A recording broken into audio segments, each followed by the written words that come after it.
Hola. Sí, Sí, doctor, se le escucha. ok. Fuerte y claro. Entonces, ¿empezamos ya?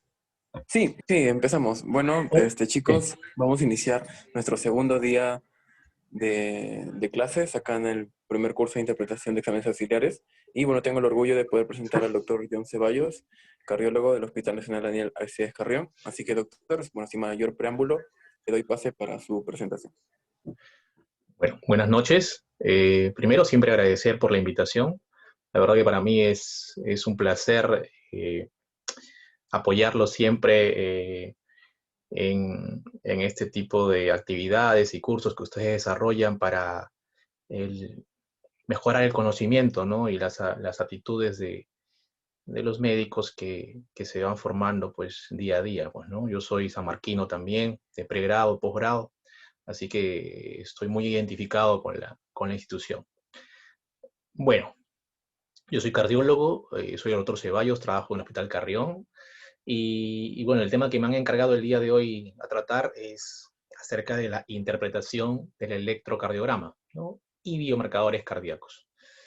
La verdad que hacer este capítulo en este tiempo quizás vaya a ser un poquito complicado. Trataré de ser lo más, de explicar esto de la manera más sencilla posible. Así que espero pues que al final puedan entender lo que he tratado, voy a tratar de enseñarles y luego estaré pues presto a responder las preguntas y dudas que hayan quedado al final, ¿no? Bueno, am, la electrocardiografía o el electrocardiograma, abajo podemos ver un trazado eléctrico, ¿no? Con la onda P, el segmento PR, el complejo QRS, el segmento ST y la onda T, ¿no? Bueno, este trazado deriva de la captura a través de instrumentos que se llaman o que llamamos electrodos exploradores, ¿no? Que colocamos en el cuerpo. Ustedes deben haber visto cuando se toma un electrocardiograma, pues que se ponen una especie de chupones o paletas en los brazos, en el pecho, ¿no? Y justamente son dispositivos para capturar las señales eléctricas que son emitidas desde el corazón, ¿no? Por ejemplo, en el nódulo sinusal, pues el nódulo sinusal tiene una actividad eléctrica. Estos de aquí son los potenciales eléctricos, ustedes lo recuerdan de los cursos de fisiología, y, y el potencial eléctrico, pues que se traduce desde el nódulo sinusal hasta el nodo aurículo-ventricular y que va a despolarizar las aurículas, pues me va a formar la onda P. Entonces la onda P es la onda electrocardiográfica que traduce la despolarización auricular, ¿no? Toda onda de despolarización, como vemos acá en el caso del complejo QRS, se sigue de una onda de repolarización.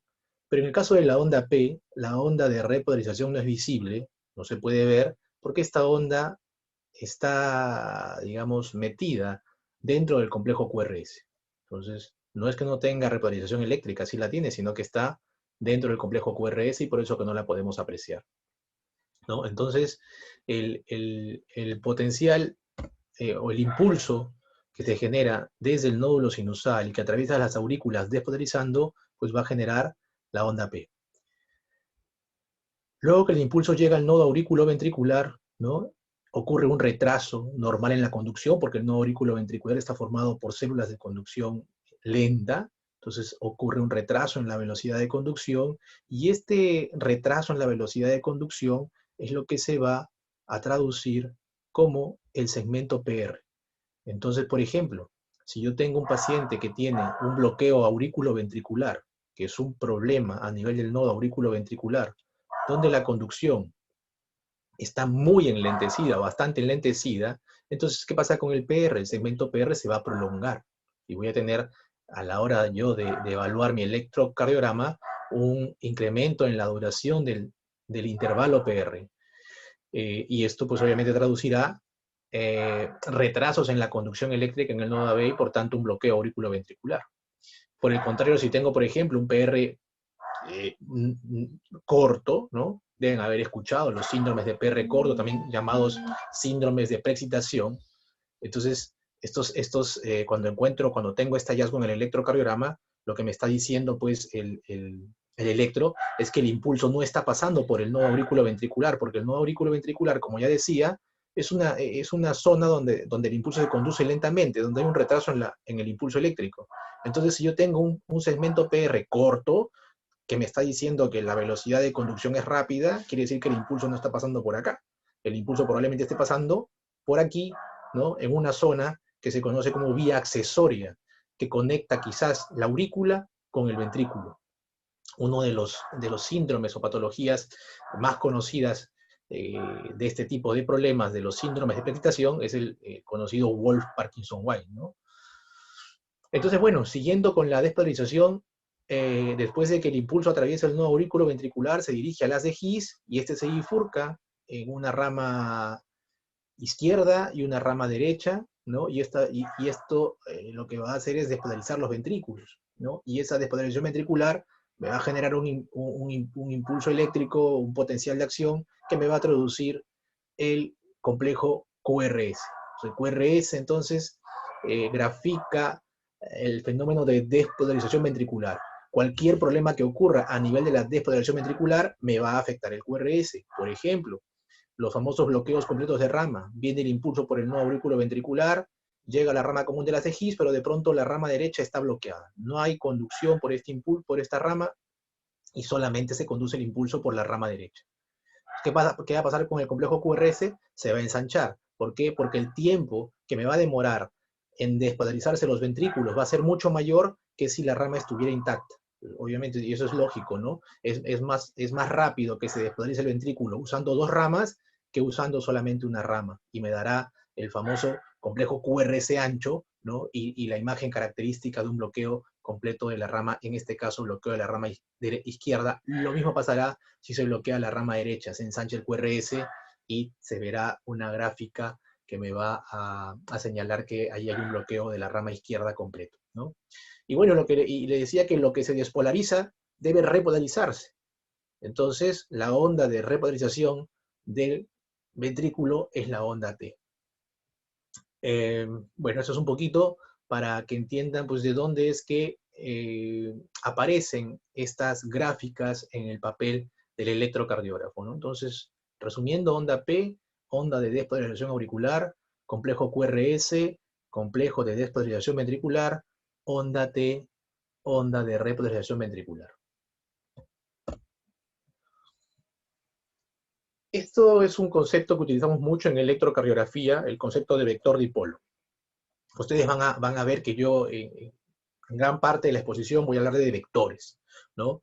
Y voy a hablar de vectores cuando yo me refiera al sentido que van a seguir el estímulo que va a despolarizar las estructuras cardíacas, en este caso las aurículas y los ventrículos, ¿no? Por ejemplo, regresando acá a la gráfica anterior, el impulso, por ejemplo, que va a despolarizar las aurículas viene desde el nódulo sinusal, que está ubicado en la aurícula derecha, y se va a desplazar hacia la aurícula izquierda, siguiendo esta dirección. Ya, esta dirección que sigue el estímulo, el impulso que va a despolarizar las aurículas, se llama vector de despolarización auricular. Y tiene esta dirección, importante a la hora que yo quiero determinar el nódulo sinusal. Porque cuando quiera terminar, perdón, el ritmo sinusal. Porque cuando quiera determinar si el ritmo es sinusal o no, tendré que identificar en el electrocardiograma si el electrocardiograma está siguiendo, o la onda P en este caso, que es la que traduce la despolarización auricular, está siguiendo este vector de despolarización auricular que ocurre desde la aurícula derecha hacia la aurícula izquierda y de arriba hacia abajo, porque no sé si han escuchado, pero también sabrán que hay a veces focos ectópicos auriculares que comienzan a despolarizar las aurículas. Vamos a suponer que tengo un foco ectópico acá, localizado en la aurícula izquierda y en la parte baja, cerca a la válvula mitral. Entonces el impulso se originaría de acá y se iría hacia arriba. Entonces esta dirección del vector no tiene nada que ver con la dirección del vector producido en el nódulo sinusal. Y obviamente en el electrocardiograma y a nivel de la onda P se van a poder detectar esos cambios. Entonces, conocer la dirección de los vectores de despolarización pues nos va a ser útil para poder determinar ciertas patologías que ya veremos más adelante, ¿no? En el caso igual del ventrículo, el ventrículo izquierdo tiene tiene varios vectores, pero se pueden resumir estos en dos grandes vectores. Un vector que despolariza al ventrículo derecho, que se dirige hacia el lado derecho, y un vector que despolariza al ventrículo izquierdo, que se dirige hacia el lado izquierdo, ¿no? Ustedes se acuerdan de matemáticas, los vectores se pueden sumar. Y para sumar vectores, ¿qué hacemos? ¿No? Trazamos una paralela. Si tengo el vector que se despolariza hacia acá, del ventrículo izquierdo, y el del derecho que se despolariza hacia la derecha, yo traslado este vector acá, ¿no? Y lo que me va a salir es un vector resultante que más o menos tendrá la dirección desde aquí, desde el nódulo auriculoventricular, hacia este lado, ligeramente desplazado hacia la izquierda. ¿Y por qué? Porque el ventrículo izquierdo, al tener más masa ventricular, el vector que despolariza el ventrículo el ventrículo izquierdo es mucho más grande que el vector que despolariza el ventrículo derecho. Por eso que el vector de despolarización ventricular es un poco tirado o desplazado hacia la izquierda. Ustedes deben haber escuchado, si han visto algo de electrocardiografía, cuando hablamos de hipertrofia ventricular izquierda, ¿qué decimos? Que el vector, por ejemplo, está muy alto, muy arriba, ¿no? Ya cuando veamos la circunferencia con los ángulos que forma cada derivada, pues me van a entender un poquito mejor, pero por ejemplo el vector, al hallar el ángulo en el que se localiza el vector de despolarización ventricular, nosotros podemos determinar algunas patologías también, como las hipertrofias ventriculares izquierdas o derechas, por ejemplo, o los semibloqueos, que ya más adelante explicaré, pero que estoy haciendo un pequeño preámbulo ya como para entrar al tema en sí, ¿no? Entonces, para esto nos sirve conocer los vectores, ¿no? Aquí ven ustedes, por ejemplo, el vector de despolarización ventricular, que se dirige, pues, desde el endocardio hacia el epicardio, y el de repolarización, que se origina de manera inversa. Cuando, no sé si ustedes se acuerdan, no sé si por acá tengo, aquí está. Estos son los electrodos o los dispositivos que colocamos en la persona para poder realizar un electrocardiograma, ¿no? Son 6 electrodos precordiales, que así lo llamamos, que lo localizamos en el tórax, y 4 electrodos que los colocamos en los miembros. Entonces, aquí, si yo tengo en esta parte izquierda mi corazón, ¿no? La aurícula está en esta parte, dijimos, este es el lado derecho, este es el lado izquierdo. Recuerden, por ejemplo, que dije que el vector que despolariza la aurícula va de derecha a izquierda. Quiere decir que cuando yo evalúe, o sea, va en esta dirección, que cuando yo evalúe, por ejemplo, de derecha a izquierda, esta es la derecha y esta es la izquierda, que cuando yo evalúe la onda P en este electrodo, que ese es un electrodo que es de ABL, ¿no? Del brazo izquierdo, quiere decir que la onda P que se va a formar en ABL va a ser positiva. Y por el contrario, en ABR, ¿no? Que ABR es una derivación que me señala el lado derecho de la persona, y si el impulso va de derecha a izquierda, el impulso auricular o el vector de despolarización auricular, la onda P más bien en ABR va a ser negativa. Entonces, lo que se acerca a un electrodo explorador, lo que se va acercando, miren ustedes cómo se va acercando, ¿no? Un vector de despolarización me va a dar una onda de deflexión positiva. Y lo que se va alejando más bien del electrodo explorador me va a dar una onda de deflexión negativa, ¿ya? Entonces, todo lo que se acerca al vector que voy a, perdón, al electrodo que estoy explorando, me va a dar un vector positivo, y si se aleja, un vector negativo. Estos son los electrodos, como les decía yo, exploradores, 4 de miembros y 6 de precordiales. Generalmente nosotros, para hablar de direcciones de los vectores de despolarización, generalmente nos ubicamos en el plano frontal, ¿no? Cuando hablo del plano frontal, imagínense, aquí se traza una circunferencia, ¿no? Esta circunferencia ustedes la pueden extrapolar acá, la pueden llevar acá, se traza una circunferencia y vamos a ver si es que los ángulos se desplazan hacia acá, hacia acá, hacia acá, hacia acá, hacia dónde se están desplazando los ángulos o dirigiendo los ángulos, ¿no? Entonces, eso es lo que, para eso nos sirve conocer un poquito estos conceptos de vector y sentidos del vector o direcciones del vector, ¿no? Bueno, este es el sistema de registro, consiste en una máquina, es un llamado electrocardiógrafo, una tira de electrocardiógrafo, que es una tira milimetrada, un papel milimetrado, ¿no? Donde se va a registrar el electrocardiograma, ¿no? El trazado electrocardiográfico. ¿sí? Esos son los electrodos que ya les mencionaba, 4 de miembros y 6 de tórax, o también llamados precordiales. Las derivadas que se van a formar de los electrodos de miembros exploradores se llaman a llamar derivadas del plano frontal, ¿no?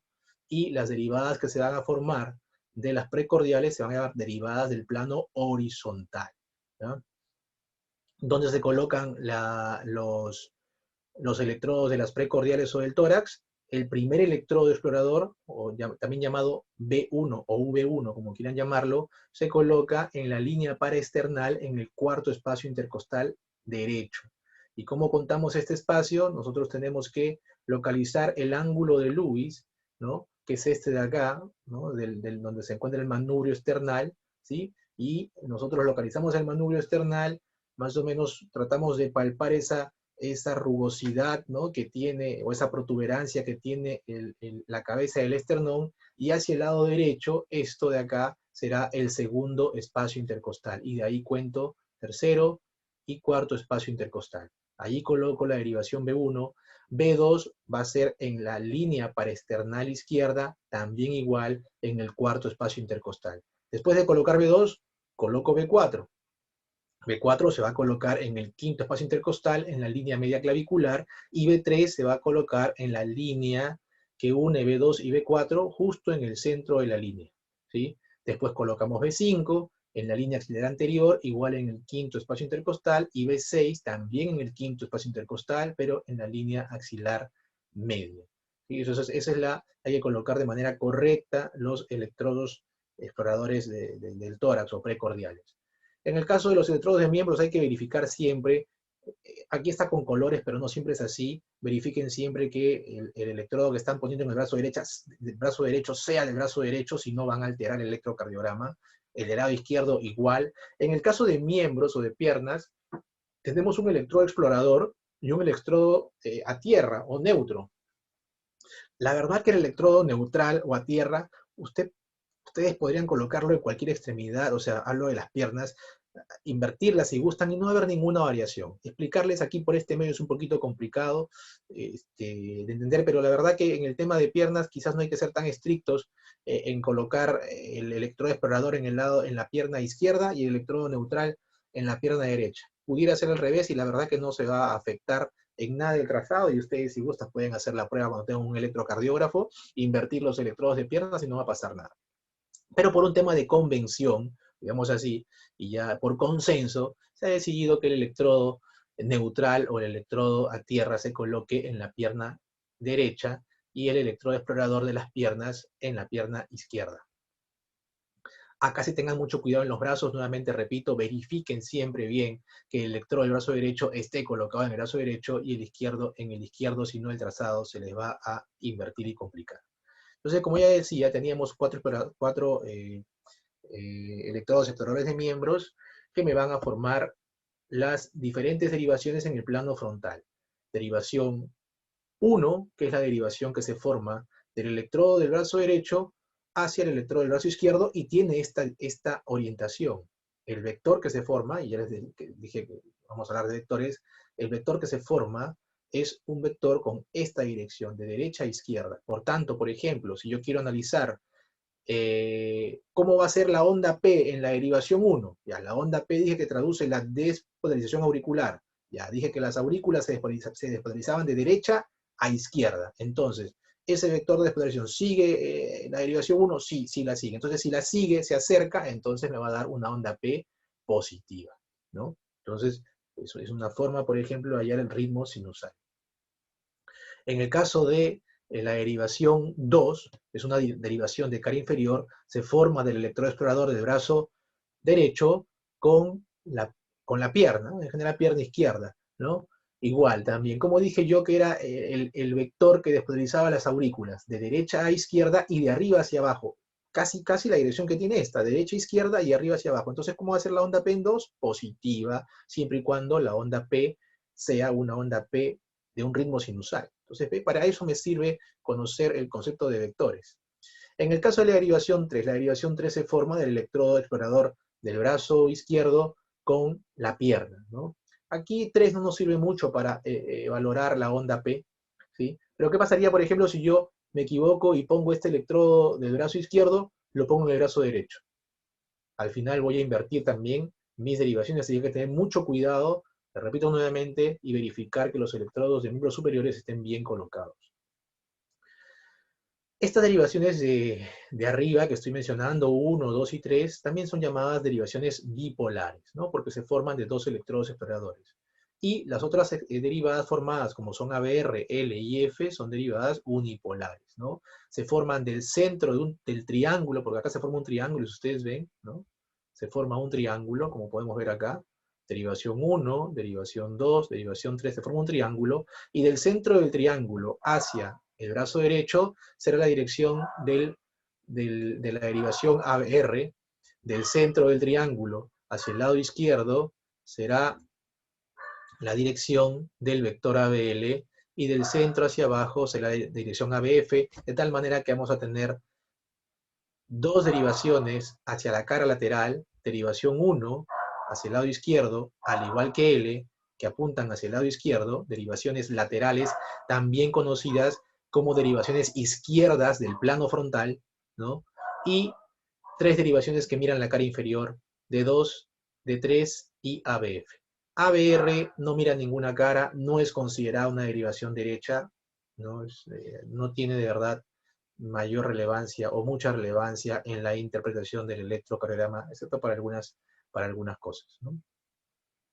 Entonces, esto que se va a graficar en el plano frontal, pues se va a graficar sobre un papel de electrocardiograma, y que les dije ya que es un papel milimetrado, ¿no? Cada cuadradito pequeño mide 1 milímetro, ¿no? Cuando nosotros queremos evaluar las ondas, por ejemplo, la onda P o el QRS, medimos dos cosas. Uno, la duración, o sea, cuánto, o la duración, o si queremos hablarlo, la medida horizontal, o qué tan ancha es una onda, ¿no? Y la duración la evaluamos en segundos. Y también podemos evaluar amplitud. La amplitud es una medición que se realiza de forma vertical y que me habla del voltaje de las ondas, ¿ya? Entonces, cada cuadradito, si hablamos de tiempos, cada cuadrado pequeñito, ¿no? Equivalen a 0.04 segundos. De tal forma que 5 cuadrados pequeños, como se ve acá, que están entre dos líneas verticales gruesas, formará pues 0.2 segundos, ¿no? Y un segundo, pues sería el equivalente a 5 cuadrados más grandes, ¿no? Pues 5 por 0.2 es 1, ¿no? Esto ya veremos cuando determinemos la frecuencia cardíaca, por ejemplo, nos va a ayudar mucho a determinar la frecuencia cardíaca conociendo la medición o la medida de cada uno de los cuadrados. En el caso del voltaje, ¿no? El voltaje, cada cuadradito de acá, el pequeñito, representa 0.01 milivoltios. De tal forma que 10 cuadraditos equivalen a 0.1 milivoltio, ¿ya? Perdón, acá retrocedo. La medida normal o estandarizada del papel es que 10 milímetros, o sea, 10 cuadraditos de esto en medición vertical equivalen a 1 milivoltio. Entonces, cada cuadrado pequeño equivale a 0.1 milivoltio. Cuando yo quiero, por ejemplo, determinar hipertrofias ventriculares, ¿no? Y mido la amplitud, ¿sí? O el voltaje del QRS, yo tengo que medirlo desde el inicio de la onda R, quizás hasta donde termina la onda R, y lo mediré en milivoltios. Si quiero, por ejemplo, sacar un Sokolov es una forma, es un índice que sirve para ver hipertrofia ventricular, tendré que medir los voltajes de las ondas, hacer una suma y decir si esa sumatoria sobrepasa o no un determinado valor, para decir si tiene el índice positivo o negativo. Entonces, el valor, esto solo para que recuerden, cada cuadrado chiquitito o pequeñito de 1 milímetro equivale a 0.1 milivoltio, 10 cuadraditos equivalen a 1 milivoltio, ¿no? Las derivaciones frontales, que ya les decía, que son 1, 2, 3, R, L y F, ¿sí? En el plano frontal, me van a formar vectores y que van a tener diferentes direcciones. Y que si lo trasladamos es una circunferencia, pues aquí tenemos los ángulos que van a formar cada vector, ¿no? Por ejemplo, la derivación 1, ¿no? Me va a formar un ángulo de 0 grados. La derivación F que se va hacia abajo me va a formar un ángulo de 90 grados en la circunferencia, ¿no? Entonces así voy a tener yo los ángulos que se van formando al graficarse cada vector de cada derivación, ¿no? Además de las derivadas frontales, dije que también se formaban derivadas en el plano horizontal, o también llamadas precordiales, ¿no? Ya hablé un poco de su localización, dónde se deben colocar, y cada una de estas derivadas nos va a evaluar segmentos del corazón. En el caso de las derivadas V1, V2, nos evalúan lo que está ocurriendo en el septum. En el caso de B3 y B4, lo que ocurre en la cara anterior del corazón, y B5 y B6, lo que ocurre en la cara lateral. Entonces, ya dije yo que en las derivadas del plano frontal teníamos dos derivadas laterales, 1 y L, y en las derivadas del plano precordial tenemos también dos derivadas más, que son B5 y B6. Estas son llamadas también derivadas izquierdas. Cuando yo hablo de derivadas izquierdas, es decir, que me evalúan el lado izquierdo del corazón, hablaré de la derivación 1, de la derivación L, de la derivación B5 y la derivación B6, mientras cuando hable de derivadas derechas, hablaré específicamente de derivaciones B1 y B2. Algo aquí para recordar, que la onda R, ustedes ven las características de la onda R. La onda R es la onda positiva del complejo QRS. Positiva quiere decir que se va hacia arriba, ¿no? Y lo negativo es que se va hacia abajo. Entonces la onda positiva que se va hacia arriba, si yo trazo una línea isoeléctrica desde el PR, ¿no? Si trazo una línea isoeléctrica, la onda hacia arriba es la onda R, la onda hacia abajo es la onda S. Aunque también aquí pudiera haber una onda Q, la onda Q también es una onda negativa, pero es la primera onda negativa, es decir, una onda que precede a la onda R. Mientras que la onda que es posterior a la onda R es llamada o conocida como onda S y es una onda negativa. Entonces es un complejo RS, ¿no? Miren cómo es la progresión de la R, pequeña, mediana y grande. Esto es lo que se conoce como progresión normal de la onda R. Así debe ser normalmente. Cuando esta onda R no progresa y se queda chiquita, pequeña, en todas las precordiales, yo digo, hay una mala progresión de la onda R, y a veces eso podría estar asociado a fenómenos isquémicos, ¿no? Existen además derivaciones especiales que puedo utilizarlas cuando tengo algún problema en particular. Por ejemplo, vamos a suponer que yo tenga un trazado electrocardiográfico normal que me esté sugiriendo que existe un infarto del ventrículo derecho, por ejemplo. Esto ocurre cuando yo en las derivadas de cara inferior, por ejemplo, veo una elevación del ST. Entonces digo, mire, este es un infarto de la cara inferior. Nosotros ya sabemos que los infartos de la cara inferior pudieran estar asociados a un infarto de ventrículo derecho. Entonces le decimos muchas veces a quien está haciendo el electrocardiograma, por favor, tómame derivadas derechas. Y cuando le pido derivadas derechas, no me toma B1, B2, B3, B4, B5, B6 y todo hacia el lado derecho, ¿no? Simplemente me toma B3R y B4R. Esas son las derivadas derechas que tengo que evaluar. Y lo que tengo que buscar acá es también un ST supraesnivelado que me confirme el infarto del ventrículo derecho. Recuerden cuando tengo un infarto de la cara inferior. Cuando tengo un infarto ST elevado. Porque si recuerdan por ahí Zika o han hecho alguna clase de síndrome coronario agudo, el síndrome coronario agudo puede ser ST elevado o puede ser ST no elevado. En este caso me refiero yo al ST elevado de cara inferior, ¿no? Que puede traducir un infarto también ST elevado de ventrículo derecho, ¿sí? Y las derivadas posteriores. Las derivadas posteriores que evalúan la cara posterior del corazón, que son B8 y B9, estas son las derivadas posteriores. Esta es la zona de colocación. B8 a nivel del ángulo escapular. Acá hay un ángulo, el ángulo escapular. Y B9 a nivel de la línea paravertebral izquierda, ¿no? En el mismo nivel de B8, B9, B7. Y B7 va en el mismo nivel de B6, ¿no? Entonces, si quiero elevar derivadas posteriores, B8 y B9. Casi nunca de verdad hacemos una evaluación de derivadas posteriores, sí de derivadas derechas. ¿Por qué? Porque para ver derivadas posteriores nosotros tenemos un pequeño truco que se llama la evaluación de B1 y B2, porque B1 y B2, si ustedes si yo tengo que colocar esos electrodos en la parte anterior, más o menos estarían a la altura de B1 y de B2. Entonces decimos que las imágenes que se ven en B1 y B2 nos van a traducir lo que está ocurriendo en B8 y B9, porque son las imágenes que están al frente de B8 y B9, digamos así, pero nos van a dar una imagen en espejo. Quiere decir que si yo encuentro, por ejemplo, una onda T negativa en B1, quiere decir que en B8 está, o en B9 está positivo. Si encuentro una onda R en B1 que es positiva, en B8, B9 será una onda negativa, o sea, una onda Q,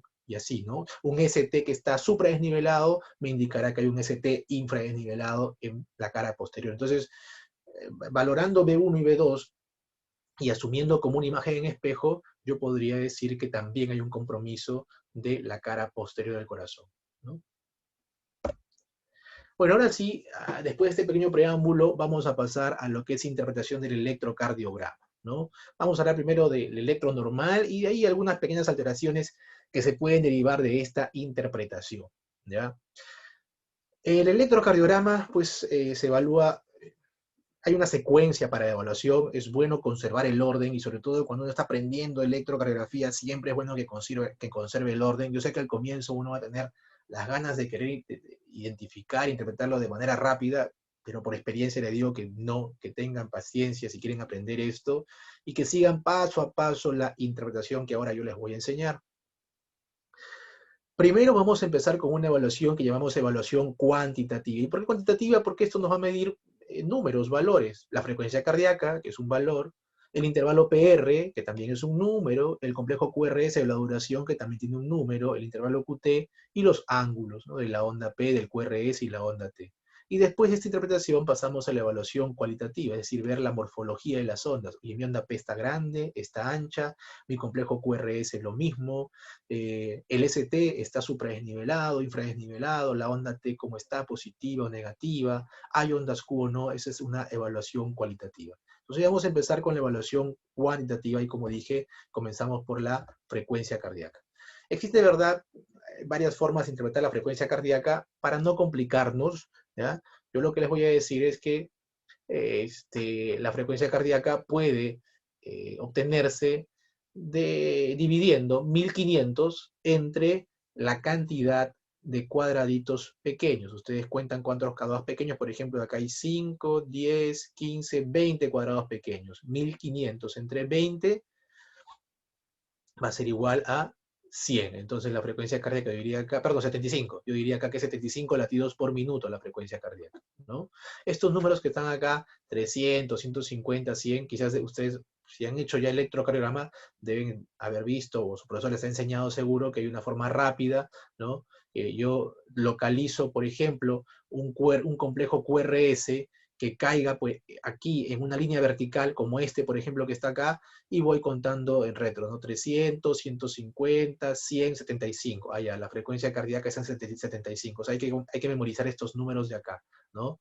Estos de acá. Pero estos de acá derivan de ¿qué? De la fórmula 1500 entre la cantidad de cuadraditos, ¿no? O sea, por ejemplo, si fuera acá, 1500 entre 5, 300. 1500 entre 10, 150, 1500 entre 15, 100, 1500 entre 20, 75, 1500 entre 25, 60, ¿no? Y así yo puedo ir contando de manera más rápida ya sin dividir, sin contar los cuadraditos, ¿no? Simplemente decir, localizar, como les dije, un complejo QRS. En este caso, todos los complejos QRS caen en una línea vertical gruesa y cuento, ¿no? 300, 150, 100, 75 y 60. Este de acá está un poquito más allá de 60, está entre 60 y 75.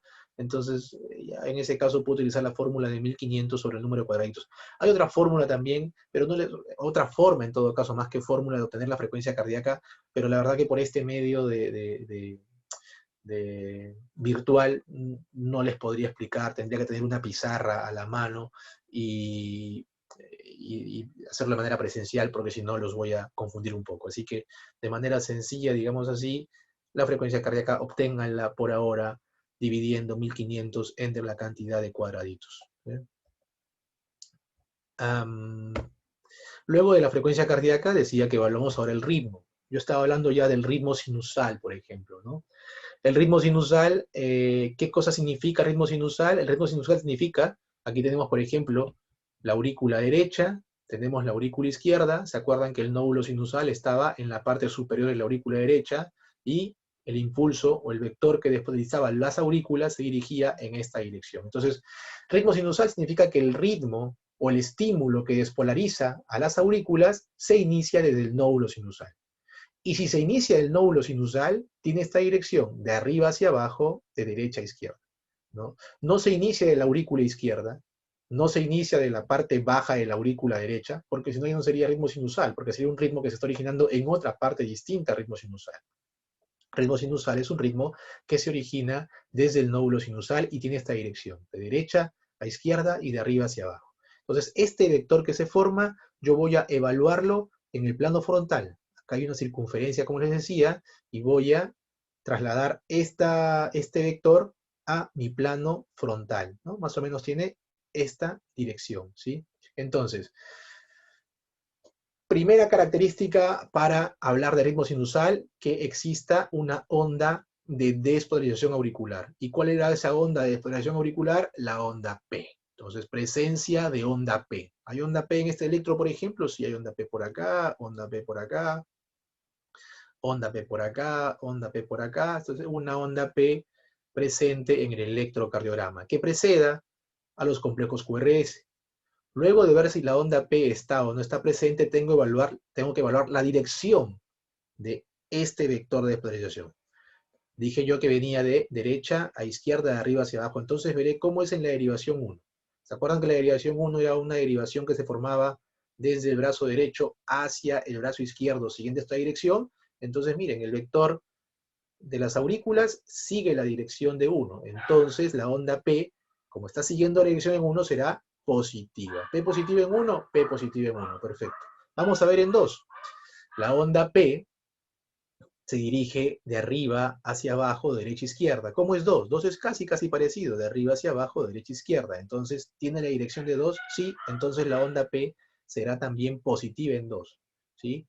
Y la otra derivada a evaluar es ABR. ABR es una derivada que se encuentra aquí, en el lado derecho de la persona, digamos así, y se acuerdan que iba desde el centro de la circunferencia hacia el lado derecho, o sea, una dirección totalmente contraria a la dirección del vector que despolariza las aurículas. Por tanto, la onda P en ABR va a ser negativa. Entonces, yo tengo una onda positiva en 1, positiva en 2, negativa en R. Yo digo, este ritmo es un ritmo sinusal porque evaluando la dirección de las ondas P en esas derivadas, yo puedo decir que ese vector tiene la dirección de derecha a izquierda y de arriba hacia abajo, y es muy probable que sea un vector que proviene del nódulo sinusal.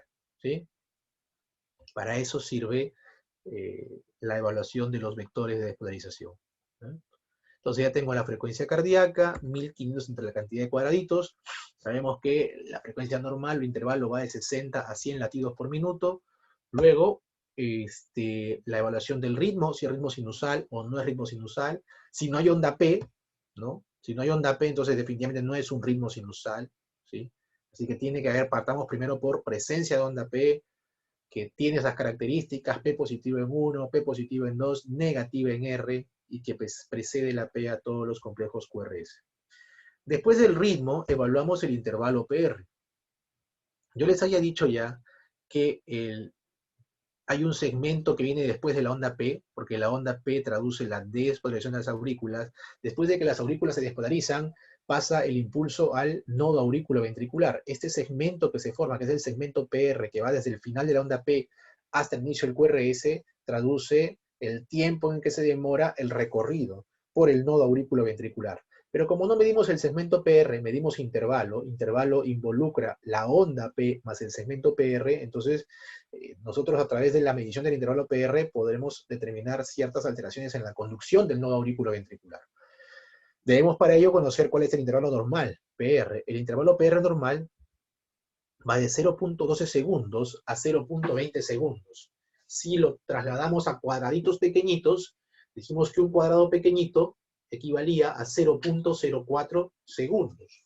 Entonces, si hablamos de 0.12, entonces quiere decir que la medición va de 3 cuadraditos hasta 5 cuadraditos, porque 5 cuadraditos equivalen a 0.20 segundos. Pueden ustedes aprenderlo como quieran, va de 0.12 a 0.20, de 3 a 5 cuadraditos, no importa, lo importante es que tienen que aprender de que el PR tiene ese intervalo normal. Ya les dije qué pasaba cuando yo tenía un intervalo PR largo, cuando mi segmento PR se prolongaba, un intervalo más de 0.20, pensaba en trastornos en la conducción del nodo aurículo-ventricular. Hay un enlentecimiento en el pasaje del impulso por el nodo AB que traduce bloqueos aurículo-ventriculares, en este caso de primer grado, ¿no? Intervalo PR largo. Y si tengo un PR corto, lo que me está diciendo es que el impulso no está pasando por el nodo aurículo-ventricular porque ya les dije que la conducción en el nodo AB es lenta, entonces no puede ser, no hay forma de que fisiológicamente o normalmente el impulso recorra más rápido por el nodo AB. Si está recorriendo más rápido, menor a 0.2 segundos, quiere decir que hay una vía accesoria, ¿sí? Y el impulso está pasando por esta vía accesoria. Uno de los problemas más frecuentes asociados a PR corto son los síndromes, o el síndrome, perdón, de Wolff-Parkinson-White, ¿no?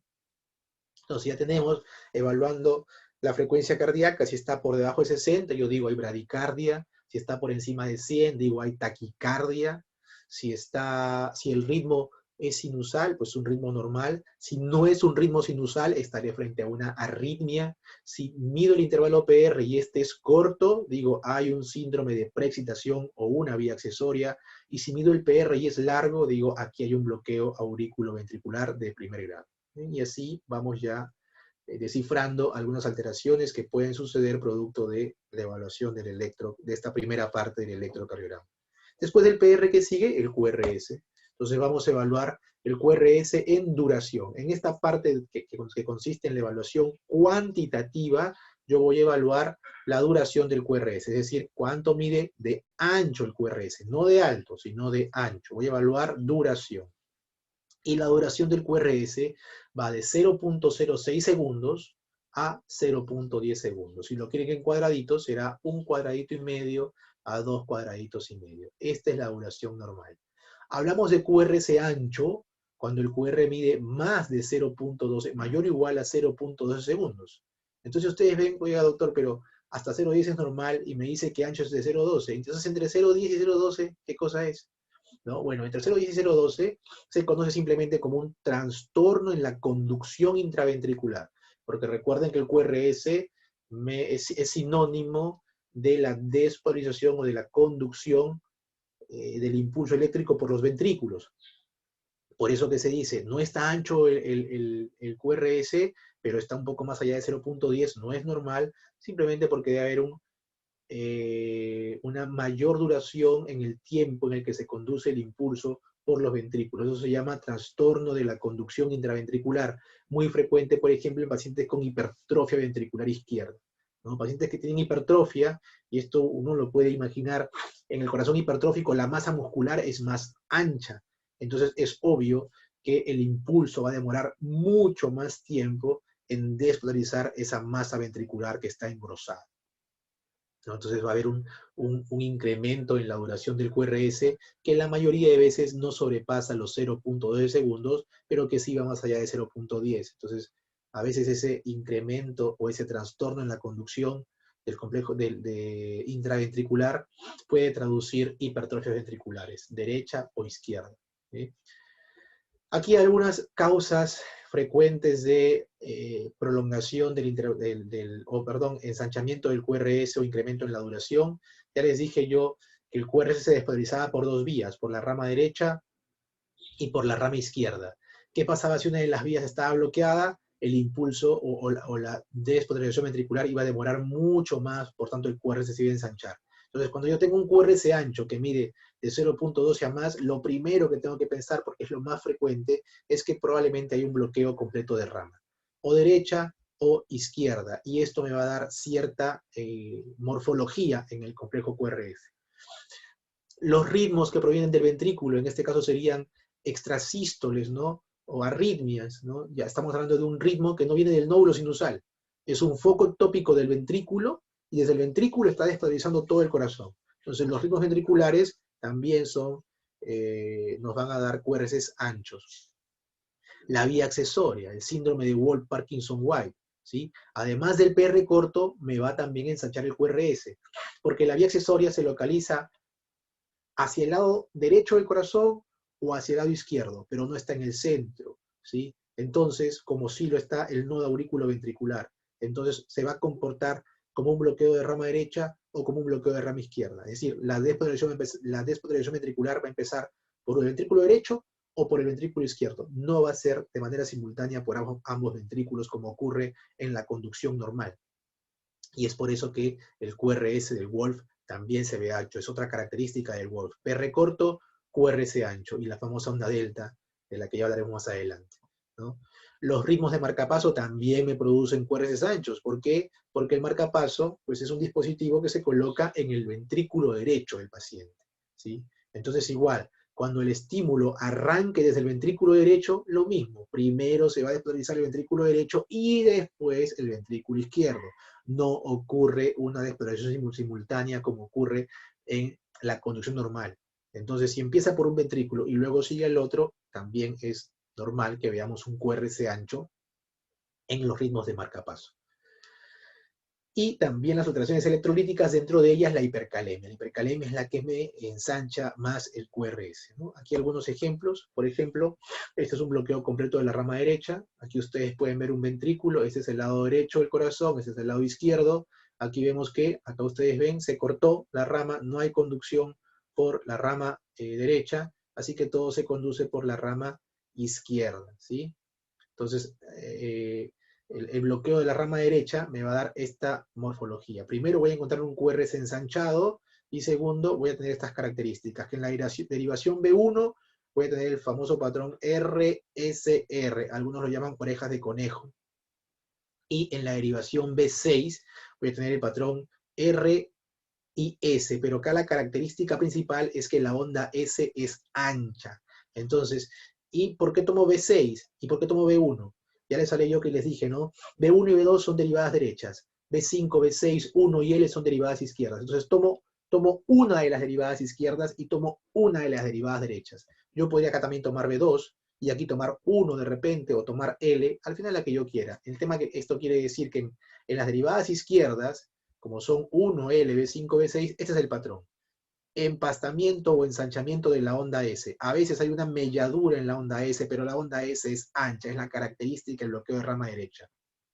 Y el patrón RSR, ¿no? En las derivaciones derechas, o B1 o B2. Y hablo de patrón RSR y no de R mellada. Una cosa es R mellada y otra cosa es RSR. Si yo digo que hay onda S es porque hay onda negativa, ¿no? Aquí yo trazo una línea isoeléctrica y esta onda cae por debajo de la línea isoeléctrica, entonces se convierte ya en una onda negativa, ¿no? Y nuevamente esa onda negativa sube y se hace positiva, por eso que digo que hay dos ondas R y R'. Entonces este patrón de R, S, R' es un patrón también característico del bloqueo de rama derecha, ¿ya?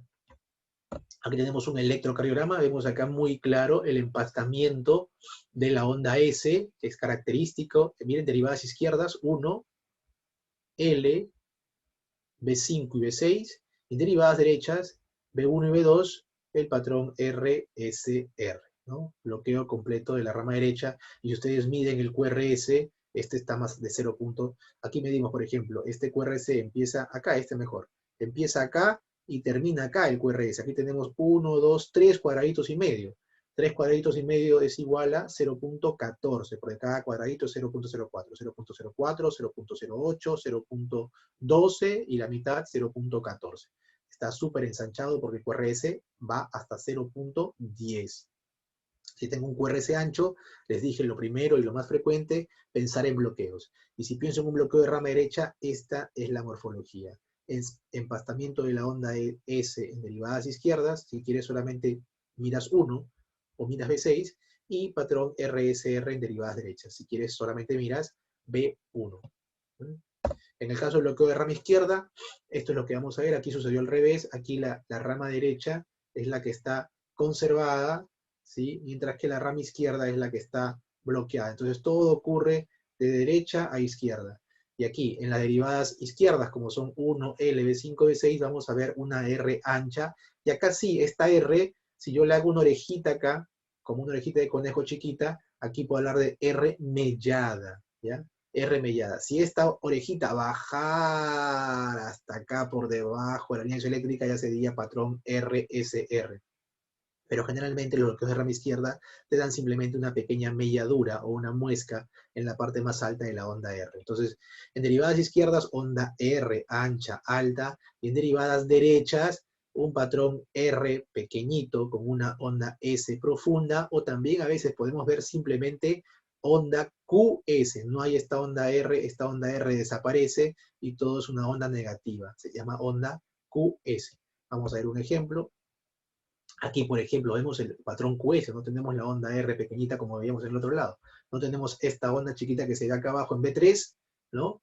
Tenemos simplemente patrón QS en B1, B2, que también es una característica del bloqueo de rama izquierda. En este caso no traduce necrosis, ¿eh? Si bien es cierto, ustedes saben que la onda Q traduce necrosis, pero para bloqueos de rama izquierda no es así. No se puede encontrar un patrón QS o una onda Q ancha y grande en derivadas derechas. En derivadas izquierdas, miren, lo que les decía, la onda R mellada, ¿no? Porque esta onda no baja más allá de esta línea isoeléctrica. Acá se ve mejor en derivada B6, ¿no? Onda R mellada o con muesca. Se queda ahí nomás arribita y no baja por debajo de la isoeléctrica. ¿Eh? ¿Será sin usar este ritmo? Vamos a ver, onda P, aquí está, positivo en 1, P positivo en 2, P negativo en 1. Entonces, ritmo sinusal, ¿no? Con bloqueo completo de la rama izquierda.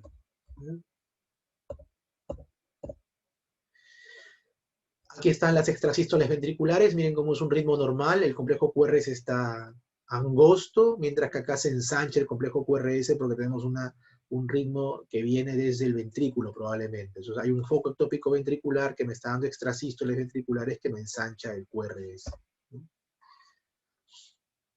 Aquí tenemos la otra patología que nos puede generar ensanchamiento del QRS, el Wolff-Parkinson-White, ¿no? Tenemos un paciente aquí que está con ritmo normal, ¿no?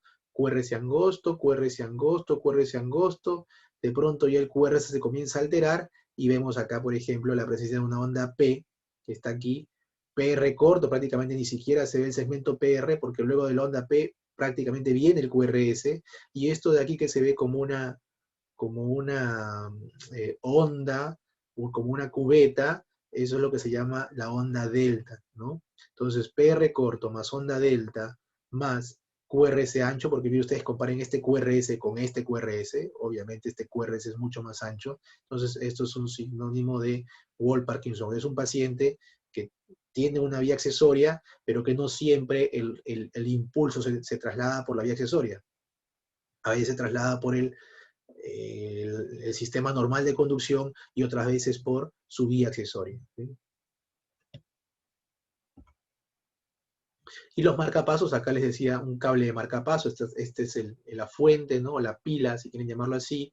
Aquí está el cable que pasa por la vena subclavia, llega a la vena cava superior, pasa por la aurícula y al final se deposita en el ventrículo derecho. Recuerden que en radiología, ¿no? El ventrículo derecho pues es anterior al ventrículo izquierdo, se deposita en el ventrículo derecho y por tanto el impulso va a comenzar desde el ventrículo derecho hacia el ventrículo izquierdo. Se va a comportar como una especie de bloqueo de rama izquierda, porque es como que la rama izquierda estuviera bloqueada y todo está yendo por el lado derecho. Miren ustedes, si yo les hablaba de bueno, se comporta como un bloqueo de rama izquierda, se comporta como un bloqueo de la rama izquierda, ¿no? Aquí está, por ejemplo, el bloqueo de rama izquierda, patrón QS en B1 con onda R, medio, aquí en B5, vean, se ve mejorcito, R medio mellada en derivadas derechas, ¿no? R mellada con patrón QS en derivadas derechas, esto es un bloqueo de rama izquierda, pero es un bloqueo de rama izquierda por marcapaso, o sea, no tanto es un bloqueo, se llama patrón de bloqueo de rama izquierda, porque como ustedes ven, el cable de marcapaso se coloca en el ventrículo derecho. Si se coloca el ventrículo derecho es como que la vía izquierda estuviera bloqueada. Pero además de ver esta imagen que parece de bloqueo de rama izquierda, lo que va a identificar el ritmo marcapaso es la muesca que se ve antes del QRS. Ustedes ven esta espiga que se ve acá, espiga acá, que es una línea vertical pequeña que está antes del complejo QRS. Bueno, eso es la espiga, la famosa espiga de marcapaso. Acá en derivación 2 también se ve una espiga. Si ustedes ven un complejo QRS con bloqueo de rama izquierda y este espiga, eso es un marcapaso. Ese paciente tiene un marcapaso.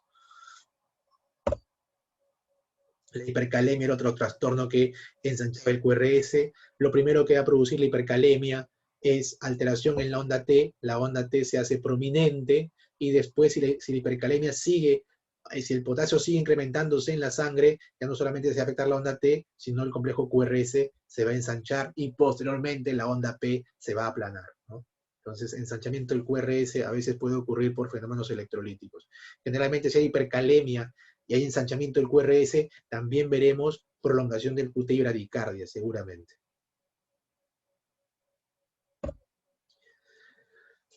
Solo para resumir de esta parte del QRS ancho, cuando yo tengo un QRS ancho, lo más probable, digamos, si tengo que decir un porcentaje, en el 80% de veces, lo más probable es que estén frente a un bloqueo completo de rama. Así que es importante que ustedes memoricen esto de aquí. Bloqueo de rama derecha, esta es la imagen, ensanchamiento de la onda S con patrón RSR en B1 y B2, y en bloqueo de rama izquierda, R mellada en derivadas izquierdas con patrón QS o patrón RS en derivadas derechas. Es lo más frecuente que ustedes van a ver. Luego de evaluar el QRS, pasamos a evaluar el intervalo QT. El intervalo QT lo evalúo desde el inicio del complejo QRS, y desde acá es decir, hasta el final de la onda T. No evalúo la onda U, tengan cuidado, a veces uno evalúa hasta acá, hasta la onda U, y les va a salir un QT largo, no, es hasta donde termina la onda T. ¿Y cómo sabemos dónde termina? Vamos a ver la parte descendente de la onda T y hacemos un trazo tangencial a esa porción descendente, y donde se cruce con la línea isoeléctrica, allí está el final de la onda T, y hasta ahí no debemos de medir. Inicio del QRS hasta el final de la onda T. El QT generalmente se suele corregir con la frecuencia, porque va a depender. Si yo tengo una frecuencia cardíaca rápida, por ejemplo, mis intervalos RR van a ser más cortitos. Acá tendré mi otra onda R, por acá mi otra onda R, intervalos RR cortos, por tanto, el QT también se va a cortar.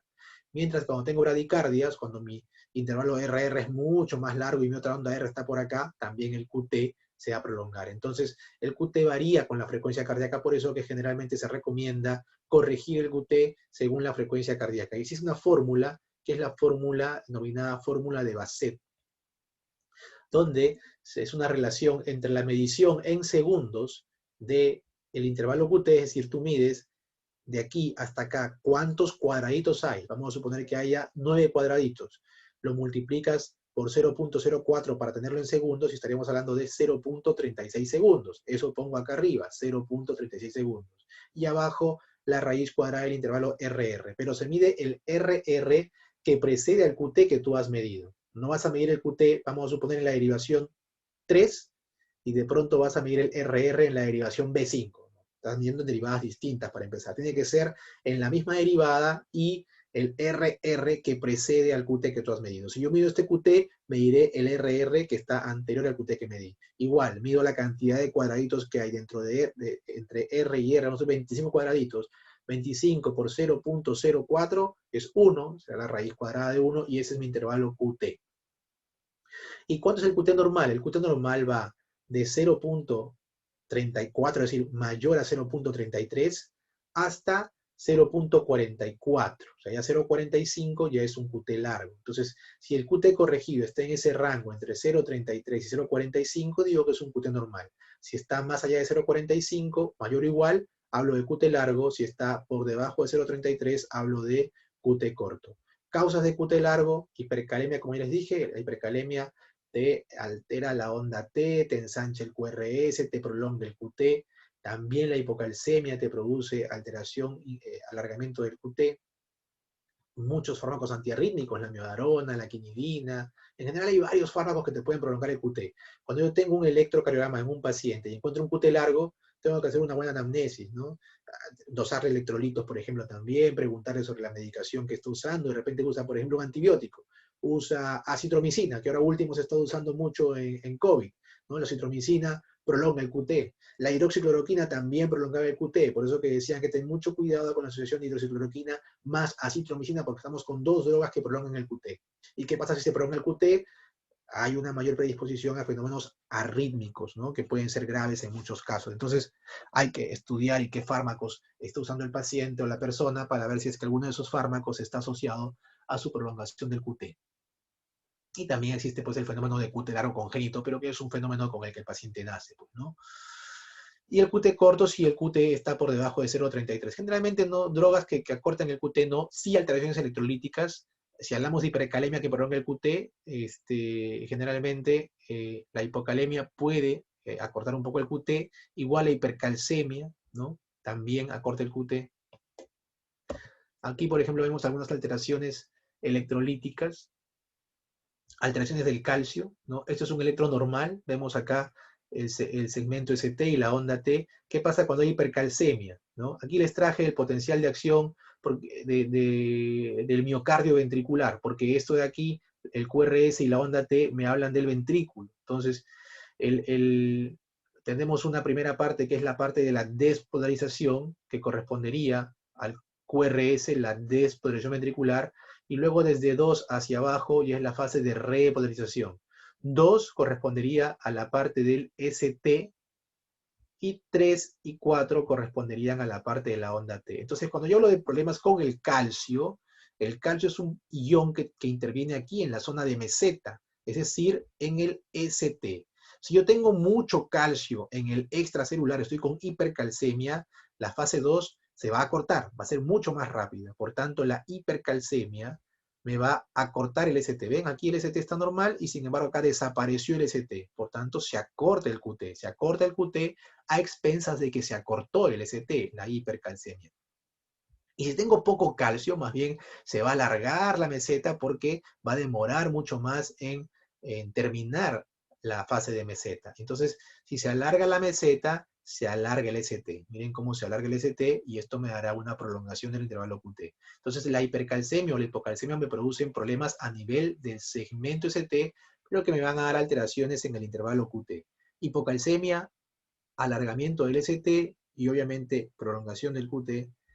Hipercalcemia, acortamiento del ST y obviamente acortamiento del QT.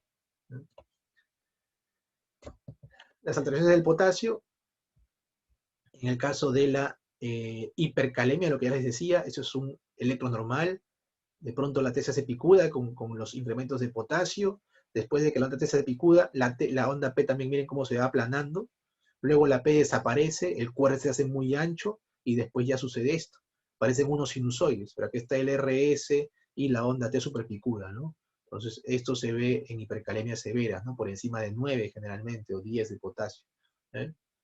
Mientras que en la hipocalemia, la característica es 1, esta es la onda T, esta es la onda U, lo que va a ocurrir es un aplanamiento de la onda T. La onda T se va aplanando y hay un predominio de la onda U. Muchas veces, algunos dicen que la hipocalemia produce QT largo, y no es así. La hipocalemia no produce QT largo, sino que lo que pasa es que muchos miden hasta acá, que sería el final de la onda U. Generalmente no te altera el QT, o sí te lo puede incluso acortar un poquito, ¿no? Pero no te lo prolonga definitivamente. Bueno, y luego que evaluamos el QT, ya hemos evaluado el PR, el QRS, el QT, ahora evaluamos los ángulos, ¿no? Los ángulos que nos van a ayudar a determinar algunas patologías, como por ejemplo las hipertrofias ventriculares, los crecimientos auriculares. Entonces, ¿cómo se hallan los ángulos? Aquí sí les voy a pedir que ustedes construyan esta tabla que yo les muestro acá, donde les muestro ángulos, ¿sí? La van a tener que memorizar. No son muchos valores, parecen muchos, pero no son muchos. Son 4 números los que tienen que aprender, ¿no? 90, 30, 30, que es el mismo, 60, 60 y 0. O sea, es 90, 30, 60 y 0. ¿Sí? Entonces, para hallar el ángulo hacemos lo siguiente. En una hojita ustedes agarran y enumeran las derivadas frontales, porque estamos hablando de ángulos en el plano frontal. En una hoja, de forma horizontal, pongo derivación. El orden, no es el que aparecen las derivadas. Aparecen las derivadas en este orden. 1, 2, 3, R, L y F. ¿Sí? Aparecen en ese orden las derivaciones. ¿Ya? Y entonces luego voy a completar los números de la siguiente manera. En la derivación 1, 90, 30, 30, 60, 60 y 0. Y como ustedes ven, como estamos hablando de ángulos, los ángulos tienen signos. Si se van hacia abajo, son positivos. Si se van hacia arriba, son negativos. Entonces, esto se comienza a llenar así. Más 90, menos 30, más 30, menos, más. O sea, es más, menos, más, menos, más. Van completando así el signo. Si ustedes se dan cuenta, los valores de abajo son los suplementarios de los ángulos de arriba. El suplementario de 90 es menos 90, pero con signo cambiado. El de 30 o de menos 30 es más 150, igual acá, pero con signo negativo. De 60 es 120, pero con signo positivo, o sea, el signo es contrario. Entonces, ustedes van a fabricar esta tabla. Y no es difícil fabricarla, son, como les digo, 4 números, 90, 30, 60, 0. Serían 90, 30, 30, 60, 60, 0. Y los de abajo suplementarios, 90, 150, 150, 120, 120 y 180. Al comienzo es medio engorroso hacerla, pero luego van a hacerlo de manera mecánica y rápida. Ya, ¿para qué me sirve esta tabla? Esta tabla me sirve para hallar los ángulos. Entonces yo para hallar el ángulo, primero, ¿qué es lo que hago? Hallo la línea, el complejo isoeléctrico. Vamos a hablar en este caso del complejo QRS. Acá tenemos un complejo QRS y cuando yo digo que es isoeléctrico quiere decir que tiene tanto onda R como onda S y casi las dos son del mismo tamaño en cuanto a voltaje. Por eso que hablo de iso igual eléctrico, igual voltaje. ¿Sí? Entonces, hallo mi onda, mi QRS más isoeléctrico en las derivadas frontales, en 1, en 2, en 3, en R, en F, o en L o en F. Vamos a suponer que mi isoeléctrico está en derivación 3.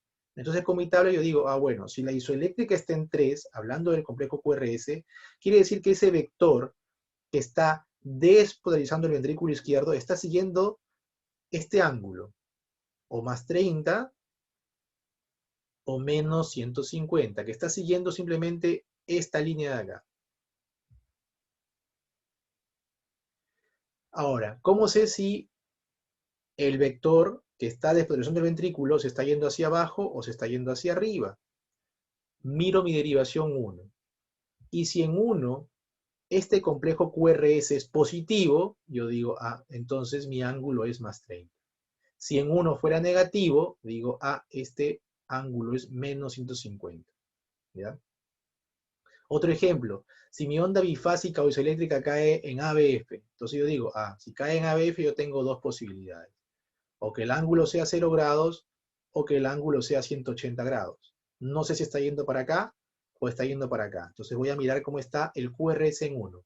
Y el QRS en 1 veo que está positivo, o sea, hay predominio de onda R. Si está positivo, entonces tomaré el valor de arriba. Por eso he puesto acá. Si en derivación 1 está positivo mi complejo, tomaré los valores de arriba.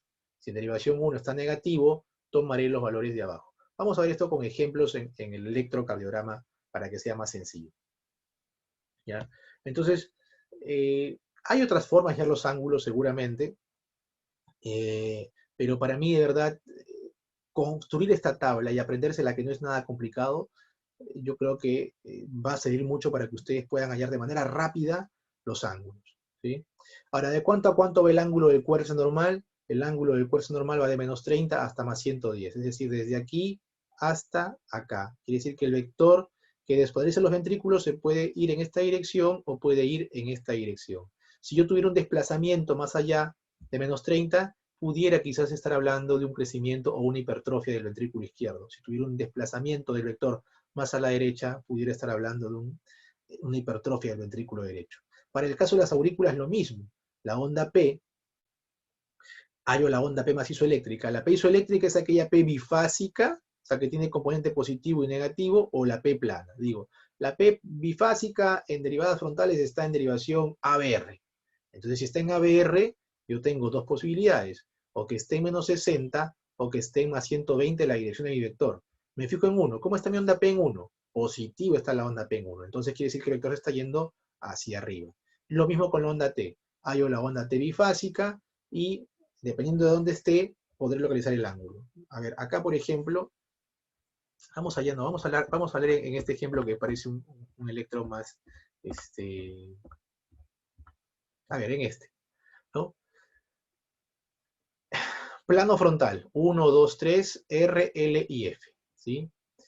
¿Dónde está la masa isoeléctrica? Vamos a hablar la onda P masa isoeléctrica. Aquí la P está positiva, está hacia arriba. Aquí también está positiva, hacia arriba. Aquí está positiva, también hacia arriba. Aquí está negativa. Y aquí está plana. Si está plana, entonces quizás esta sea la masa isoeléctrica. Vamos a ver F. En F está positivo. Entonces definitivamente la P más isoeléctrica está en ABL porque está plana. Ya les dije que la P isoeléctrica puede ser plana o puede ser bifásica, hacia arriba y hacia abajo. P plana.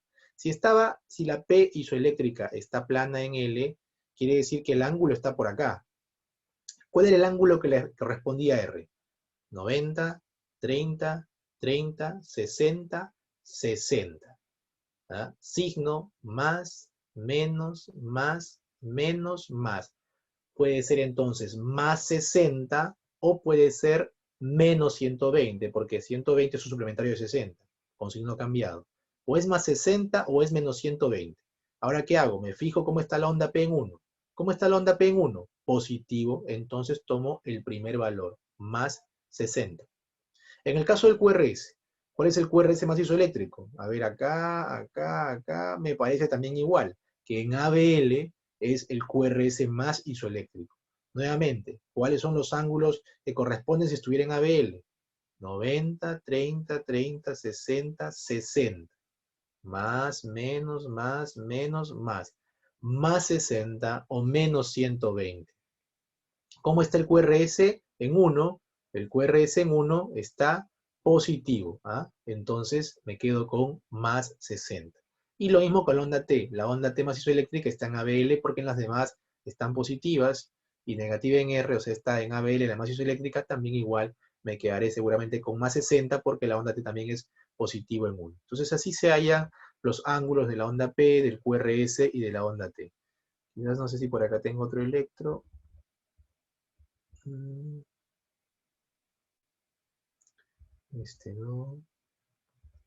Uno que esté más bonito.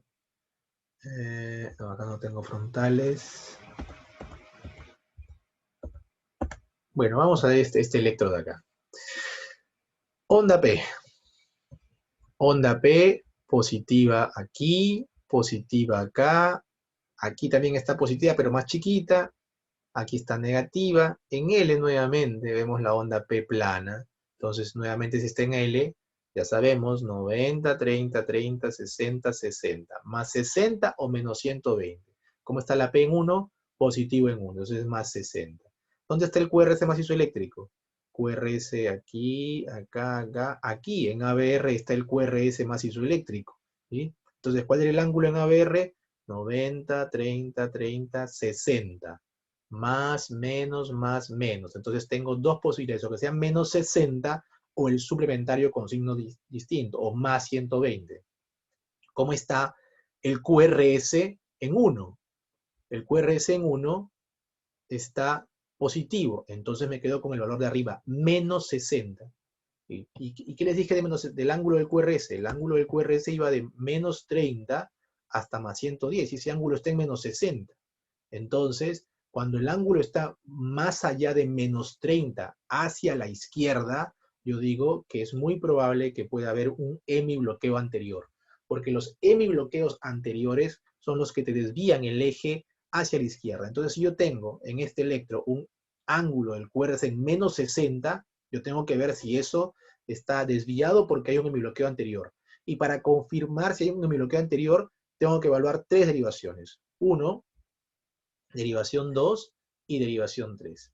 En derivación 1, la característica para hablar de mi bloqueo anterior, no sé si por acá lo tengo, no lo tengo, pero la característica es onda R predominante en derivación 1 y onda S predominante en derivación 2 y 3. ¿Tengo eso? Sí, tengo una onda S más grande que la R en 2, lo mismo una S más grande que la R en 3, y al revés, una R más grande que la S en 1. Entonces, sí es un bloqueo anterior, porque tengo desviación del eje a la izquierda y patrón R predominante en 1 con patrón S predominante en 2.